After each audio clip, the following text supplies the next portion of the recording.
రోజు జాతీయ న్యాయ దినోత్సవం అంటే భారత రాజ్యాంగ దినోత్సవం. ఇది అంబేద్కర్ గారి కృషి వల్ల ఈరోజు మనం అందరం కూడా అనుభవిస్తున్నటువంటి రోజు.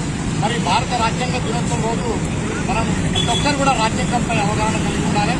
మరి రాజ్యాంగం యొక్క విలువలు రాజ్యాంగంలో ఏమున్నాయని ప్రజలు ఈరోజు కాబట్టి వారు ఆ విధంగా ఒక మంచి వ్యక్తిత్వం కలిగినటువంటి ఓటర్లుగా ఈరోజు సమాజంలో వాళ్ళు ఉంటున్నారు. ఏదైనప్పటికీ రాజ్యాంగాన్ని భారత రాజ్యాంగాన్ని అంబేద్కర్ గారిని ప్రతి ఒక్కరూ యావత్ జాతి గౌరవించాల్సినటువంటి అవసరం ఏర్పడింది. కావున ఈరోజు అలాగే మన పిఓఆర్టీ కార్యాలయం సిబ్బందితో కలిసి అంబేద్కర్ గారి చిత్రపటానికి కులమాల విద్యార్థి కులమాల వేయడం జరిగింది. ఈ సందర్భంగా మేము కోరుకున్నది ఒకటే, భారత రాజ్యాంగాన్ని కాపాడాలి, అంబేద్కర్ గారి ఆశయాలను మన అందరం కూడా సమాజంలో తీసుకెళ్లాలని జై భీమ్. భారత రాజ్యాంగ దినోత్సవం, భారత న్యాయ దినోత్సవం.